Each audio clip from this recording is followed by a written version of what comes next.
আসসালামু আলাইকুম ফ্রেন্ড, সবাই কেমন আছো? আশা করি ভালো আছো।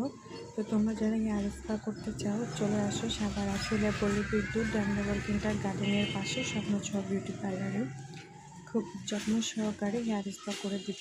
আর এই আপুটার চুল খুব পরিমাণে ড্যামেজ, যার জন্য তাকে স্টিং দেওয়া হয়নি, কারণ এতে করে ওর চুলটা আরও বেশি